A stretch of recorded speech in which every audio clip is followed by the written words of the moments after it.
भाद्रपद माह के शुक्ल पक्ष की एकादशी के दिन कर्मा का पर्व पूरे हर्षोल्लास के साथ मनाया जाता है।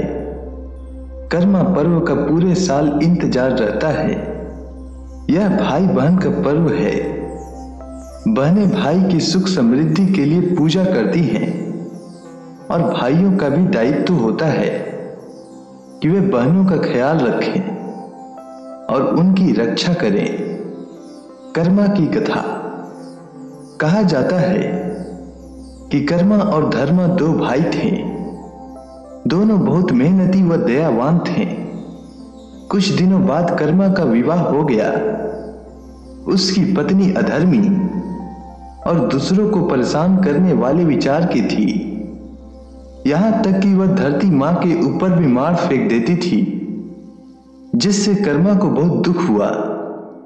वह धरती मां के पीड़ा से बहुत दुखी था और इससे नाराज होकर वह घर छोड़कर चला गया। उसके जाते ही सभी के भाग्य फूट गए। दुर्दिन आ गए और वहां के लोग दुखी रहने लगे। धर्मा से लोगों की परेशानी देखी नहीं गई और वह अपने भाई को खोजने निकल पड़ा। कुछ दूर चलने पर उसे प्यास लग गई। आसपास देखा तो कहीं पानी नहीं था। दूर उसे एक नदी दिखाई दिया। वहां जाने पर देखा कि उसमें भी पानी नहीं है। नदी ने धर्मा से कहा कि जब से कर्मा भाई यहां से गए हैं, तब से हमारा कर्म फूट गया है। यहां का पानी भी सूख गया है। अगर वे मिले तो उनसे कह दीजिएगा। कुछ दूर जाने पर उसे एक आम का पेड़ मिला। उसके सारे फल सड़े हुए थे। उसने भी धर्मा से यही बात कही कि जब से कर्मा भाई यहां से गए हैं, तब से हमारा फल सड़ गया है। अगर वे मिले तो उनसे कह दीजिएगा और उनसे उपाय पूछकर बताइएगा। धर्मा वहां से भी आगे बढ़ गया। कुछ दूर चलने पर उसे एक वृद्ध व्यक्ति मिला। उन्होंने बताया कि जब से कर्मा यहां से गए हैं, तब से उनके सर के बोझ तब तक नहीं उतरते जब तक 3-4 लोग मिलकर ना उतारें। सो यह बात कर्मा को बताकर निवारण के उपाय बताना।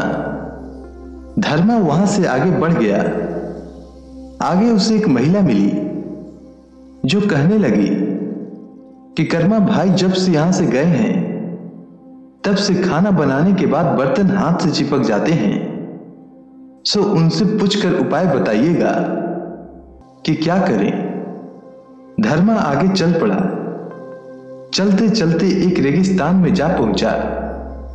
वहां उसने देखा कि कर्मा धूप व गर्मी से परेशान है और उसके शरीर पर फोड़े पड़े हुए हैं और वह व्याकुल हो रहा है। धर्मा से उसकी हालत देखी नहीं गई और उसने कर्मा से आग्रह किया कि वह घर वापस चले। तो कर्मा ने कहा कि मैं उस घर कैसे जाऊं जहां मेरी पत्नी जमीन पर मार फेंक देती है। तब धर्मा ने वचन दिया कि आज के बाद कोई भी महिला जमीन पर मार नहीं फेंकेगी। फिर दोनों भाई वापस घर की ओर चल दिए। जब वह घर आ रहे थे तो सबसे पहले वह महिला मिली। उससे कर्मा ने कहा कि तुमने किसी भूखे को खाना नहीं खिलाया था, इसीलिए तुम्हारे साथ ऐसा हुआ है।